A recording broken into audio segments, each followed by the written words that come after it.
Welcome to Insta Owl's classes. We at Insta Owl believe in democratizing education for one and for all. Welcome students, we are studying nationalism and the national movement in India.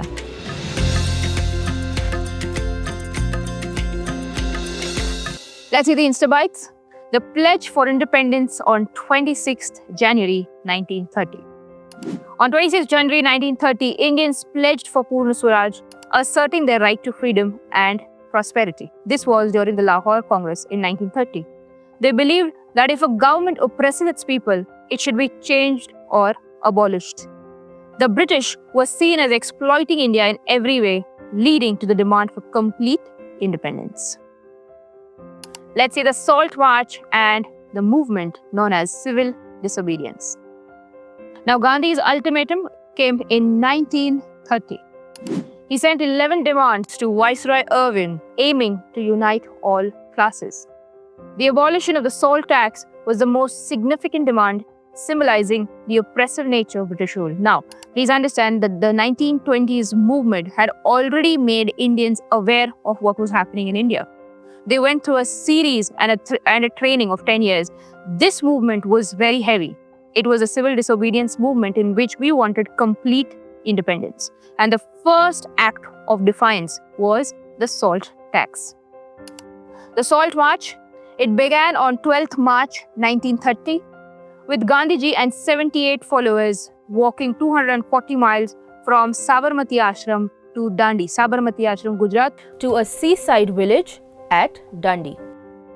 On 6th of April 1930, Gandhi broke the salt law by making salt from seawater, marking the start of the civil disobedience movement. Please remember, students, that the Britishers did not allow the Indians to even touch salt or make salt.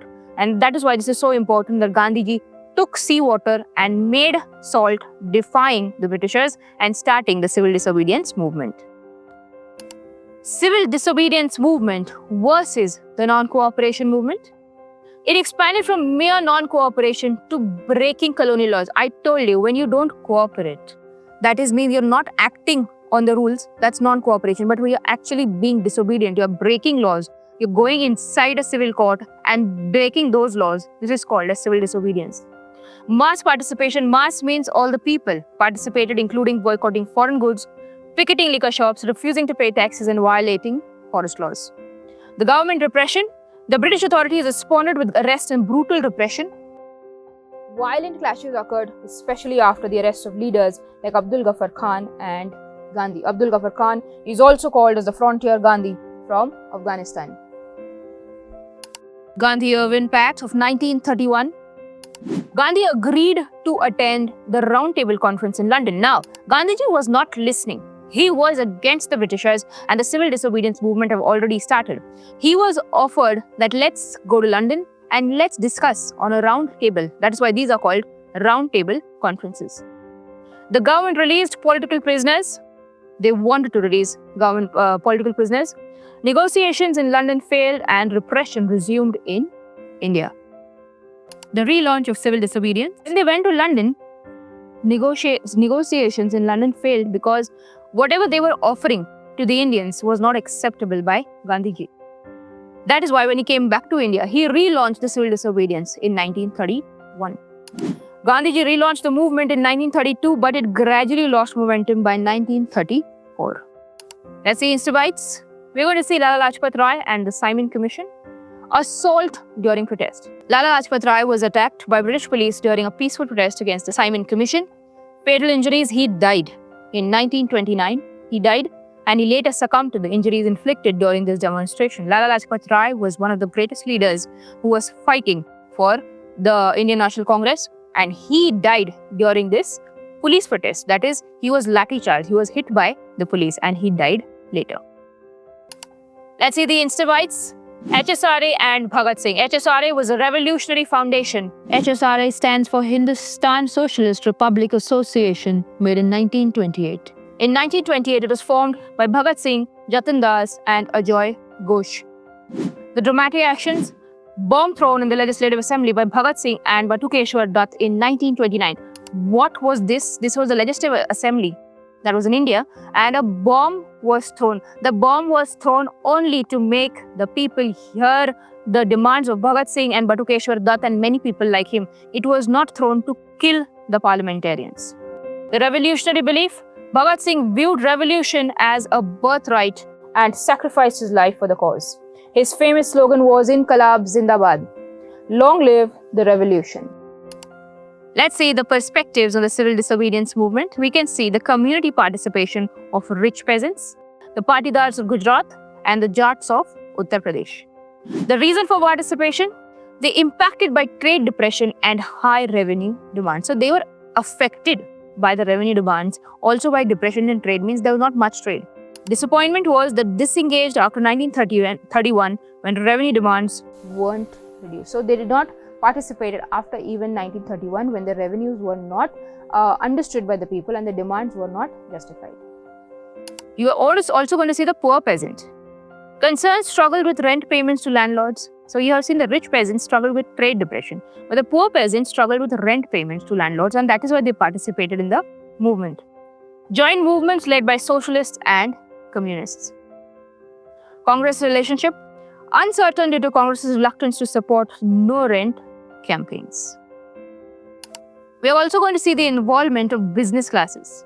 Economic goals sought protection from imports and an end to colonial economic restrictions. That is why the business class also was in support of the civil disobedience movement. Initially supported the movement, but concerns over militant activities and socialism led to waning enthusiasm.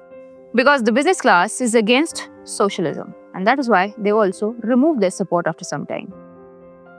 Let's see the industrial workers.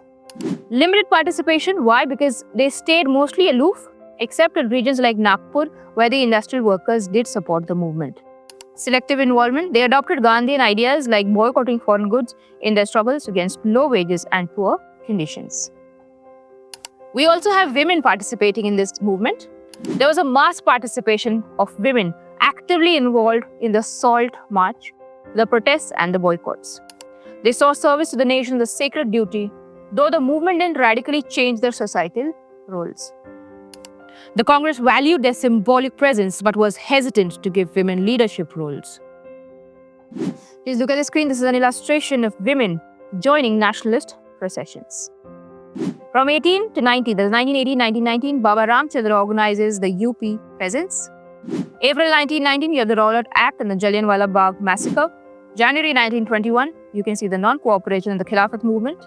February 1922, you see the Chauri Chaura incident and non-cooperation is withdrawn. Then you see the May 1924, the arrest of Alluri Sitaram Raju. In December 1929, Lahore Congress, you can see the Congress demands Purna Swaraj. March 1930, Gandhiji starts the civil disobedience at Dandi. March 1931, civil disobedience ends. December 1931, second round table conference. In 32, it is relaunched. Civil disobedience is relaunched by Gandhiji. Civil disobedience movement and its challenges. Dalit response to Swaraj. Dalits self-identified as oppressed felt neglected by Congress due to its fear of offending high caste Hindus. Now, the Dalit is one so-called oppressed society in the Hinduism. Now, they were very scared to support it because they had a fear that the Hindus are not going to give them freedom, even if the Hindus got freedom from the Britishers. Gandhiji advocated for the elimination of untouchability, organizing satyagrahas, and renaming untouchables as Harijans. Harijan is the word given to these people by Gandhiji. Dalit leaders sought political solutions, demanding reserved seats and separate electorate. They wanted seats. Now, the Dalits also wanted to be a part of the political system. They wanted seats in the parliament. They wanted seats in the legislative councils. Limited Dalit participation in the civil disobedience movement, particularly in Maharashtra and Nagpur. Now, in 1932, you can see the Pune Pact. It was Dr. B.R. Ambedkar's demand for separate electorates led to clash with Gandhi. Separate electorate means what? If this is an electorate, means you have to give the elections or you have to start voting the voters. One part of this will be a separate electorate only for Harijans. Only for Harijans or only for the so-called Dalits. And these people will vote. These people will vote for a reserved Dalit leader. So, Dr. Ambedkar wanted separate electorates so that the Dalit people vote only for a Dalit representative. The Pune Pact resulted in reserved seats for Dalits in councils, but they were to be elected by the general electorate. So Gandhiji was against this. What did Gandhiji agree with? He said, yes, I can give you reserved seats for the Dalit leader, but I will not give you separate electorate. The elections will be general, means you will have a general electorate. All the people of that place, all the people of that town, all the people of that area will elect one Dalit leader. Let's see the Muslim response to civil disobedience. After the non-cooperation Khilafat movement, many Muslims felt alienated from the Congress. The Congress's association with Hindu nationalist groups worsened Hindu-Muslim relations, leading to communal clashes. Failed attempts at Congress-Muslim League unity over representation in future assemblies led to further distrust. Now, Muslim League was another party which was rising up, which mostly had Muslim candidates or Muslim leaders.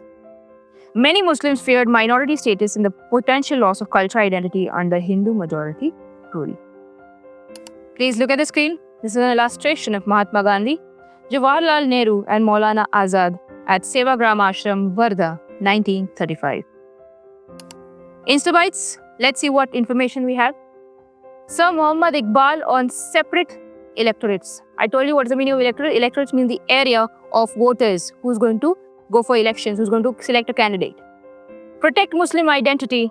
Separate electorate is essential for Muslim interests. Now, this is what Sir Iqbal is saying, that he needs separate electorates for Muslims. Cultural autonomy, advocated for development based in Muslim traditions. Communal harmony, he saw communalism as key to India's unity. Economic justification, he highlighted economic struggles of Muslims as a reason for separate electorates.